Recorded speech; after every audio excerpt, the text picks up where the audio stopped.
So it is alleged that a number of bank accounts were found with the Prime Minister, Mr. Holness, name on it that were not declared. Is it that those accounts are not his, or those accounts were dormant and he's not using them any at all? Or what is the story?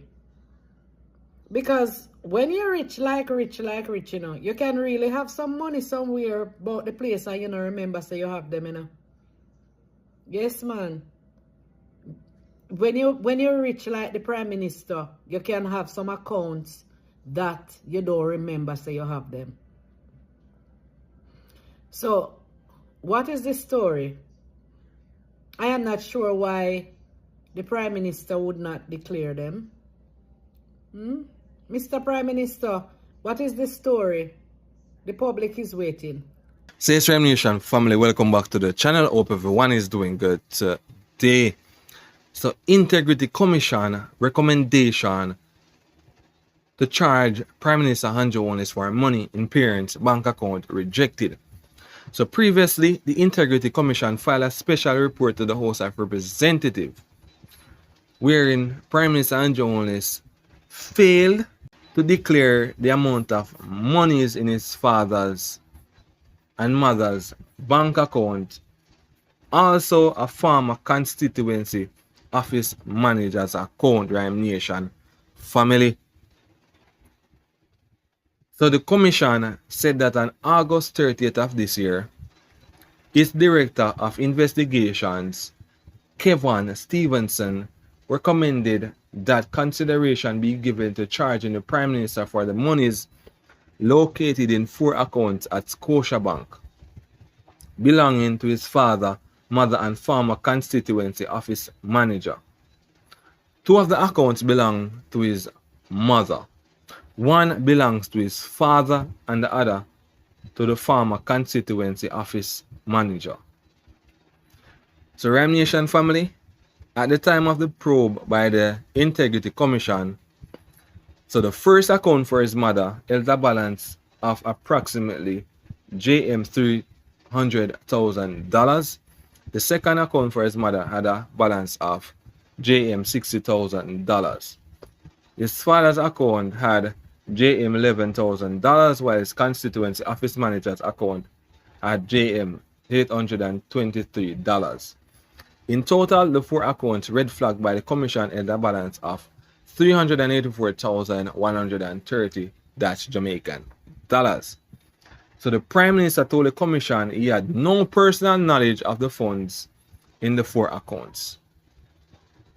So he tell the commission that his name was added to the bank accounts as an emergency contact and he had no direct interaction or knowledge of the monies in the account, Ryme Nation family. The Director of Investigation recommended that Holness be charged by way of omission for making a false declaration to the commission.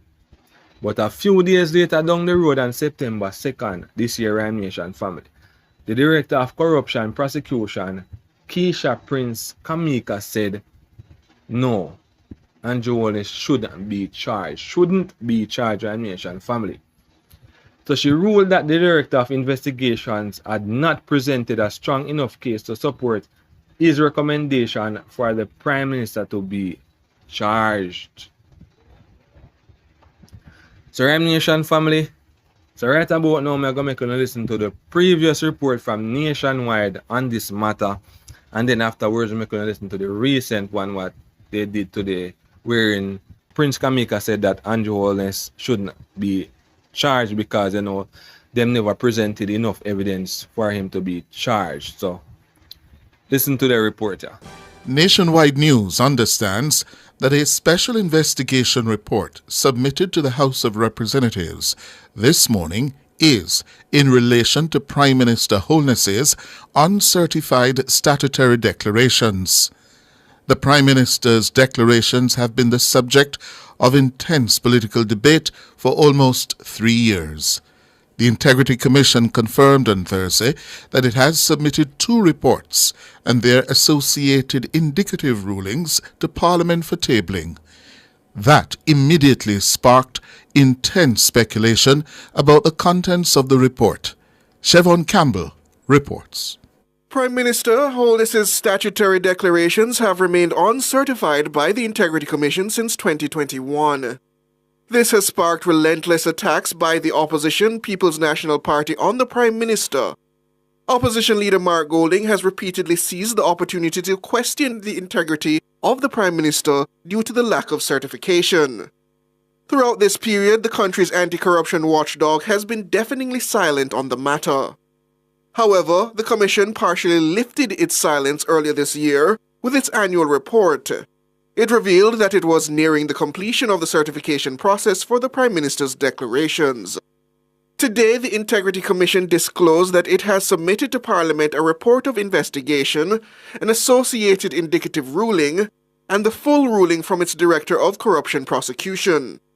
Additionally, a special report under Section 36(3) of the Integrity Commission Act, highlighting matters of urgent parliamentary interest, has also been submitted to the Parliament.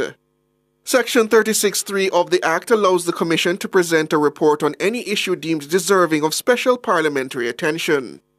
The Commission confirmed that these documents were officially received and signed for at Parliament at 11:42 Thursday morning. Hard copies of the investigation report were delivered in separate envelopes with identical letters addressed to Speaker of the House Juliet Holness, Senate President Tom Tavares Finson, and Clerk to the Houses of Parliament Colleen Lowe. Notably, the reports were also sent to Deputy Speaker of the House, Heroy Clark. Submitting a copy to the Deputy Speaker is rare. The only other instance was in the case involving former House Speaker Marissa Dalrymple-Filbert.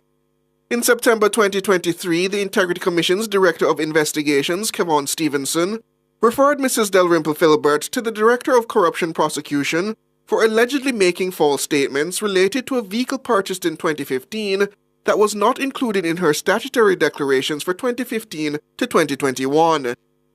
Mrs. Dalrymple-Filbert has denied any wrongdoing, attributing the omission to a genuine error. With Parliament set to resume on September 17, the nation may be mere days away from hearing the findings of the IC about why it has not certified the Prime Minister's declarations. 384,000 Jamaican dollars.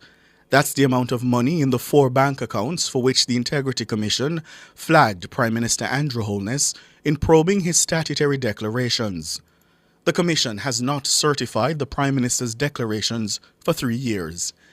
Nationwide News understands that the Commission's Director of Corruption Prosecution, Keisha Prince Kamika, rejected a recommendation from the Director of Investigations, Kevon Stevenson, that the Prime Minister be charged for failing to declare the sums in a series of bank accounts. The accounts reportedly belonged to his parents and a former constituency office manager. High-level sources close to the Commission say Mrs. Prince Kamika ruled that a viable case could not be mounted. This, as evidence to support the Prime Minister's explanation of omission, is greater than a suggestion by the investigators that he might have intentionally failed to declare the sums. George Davis has our story. Our sources close to the Commission say on August 30 this year, its Director of Investigations, Kevon Stevenson, recommended that consideration be given to charging the Prime Minister for the monies located in 4 accounts at Scotiabank belonging to his father, mother, and a former constituency office manager. 2 of the accounts belong to his mother. 1 belongs to his father, and the other to the former constituency office manager. At the time of the probe by the Integrity Commission, the first account for his mother held a balance of approximately 300,000 Jamaican dollars.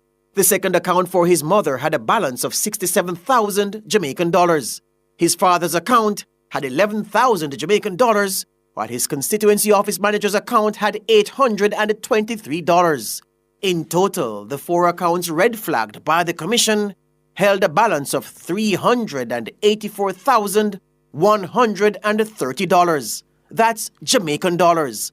The Prime Minister told the Commission he had no personal knowledge of the funds in the 4 accounts. He told the Commission that his name was added to the bank accounts as an emergency contact and he had no direct interaction or knowledge of monies in the accounts. The Director of Investigation recommended that Holness be charged by way of omission for making a false declaration to the Commission. But a few days later, on September 2 this year, the Director of Corruption Prosecution, Keisha Prince Kamika, said no. She ruled that the Director of Investigations had not presented a strong enough case to support his recommendation for the Prime Minister to be charged. Prince Kamika says while Holness had a duty to declare the sums, there was not enough evidence to support a criminal charge for intentionally omitting to do so.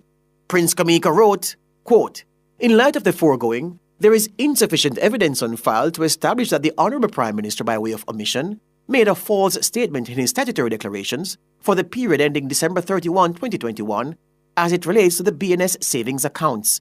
Accordingly, no charges are to be laid." End quote. Our sources say the Director of Corruption Prosecution supported her finding with case law. Prince Kamika said the Prime Minister's explanation for the omission appeared greater than any suggestion he intentionally did not include monies in the 4 accounts in his 2021 statutory declarations.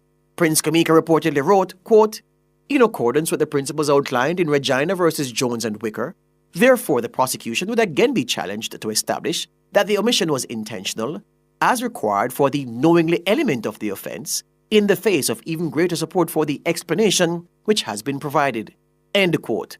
Prince Kamika wrote that additionally, no evidence had been presented to contradict the Prime Minister's explanation in his response to the Commission or to suggest use of the accounts beyond the stated purpose. Our sources say the Integrity Commission's Director of Investigations had also raised concern with the Prime Minister's purchase of shares from a financial institution. However, no adverse recommendation or referral was made concerning that purchase, which the Prime Minister insists was above board. Nationwide sources say the Integrity Commission revealed in its report that prior to its recommendation concerning monies in the 4 accounts, it had hired an international forensics investigator to review the Prime Minister's financial affairs. We are told that the foreign-based investigator worked on those matters for about 6 months. It's understood the investigator reported to the Commission that he had found nothing untoward or illegal in the Prime Minister's financial affairs. The Prime Minister's 2021 declarations have so far not been certified by the Commission. It's believed that the Commission's probe into the 4 accounts, 2 belonging to his father, 1 belonging to his mother, and the other to his former constituency office manager, stood in the way of the certification. George Davis for Nationwide News. Meanwhile, the Integrity Commission has submitted for tabling a 6-page witness statement to accompany the investigative report it sent to Parliament last Thursday. Nationwide News understands the witness statement is in relation to a recommendation made regarding the Prime Minister's declarations to the Commission. The IC says the witness statement is not meant to alter the findings, conclusions, or recommendations made in the original investigative report. The statement, which has been submitted as an addendum to the report, has been copied to the House Speaker Juliet Holness, Senate President Tom Tavares Finson, and Clerk to the Houses of Parliament Colleen Lowe. Deputy Speaker of the House, Roy Clark, is also copied on the new submission. And the Integrity Commission has sent 2 additional reports to the Parliament for tabling. In a statement this afternoon, the Commission says investigative reports were formally received and signed for at the Parliament at 2:20. The hard copies of the reports were submitted in separate envelopes under cover of identical letters.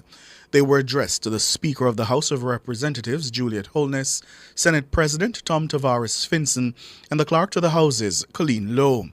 Unlike the previous reports relating to Prime Minister Andrew Holness's statutory declarations, the 2 today were not sent to Deputy Speaker Roy Clark. The Commission says it anticipates that the investigation reports, which were submitted pursuant to and in conformance with Section 54 of the Commission Act, will be tabled in both Houses of Parliament as soon as is possible. Section 54(4) of the Integrity Commission Act provides that where the report from the Director of Investigation to the Commission has a recommendation under subsection 3, the Commission shall submit it to the Parliament for tabling. The Electoral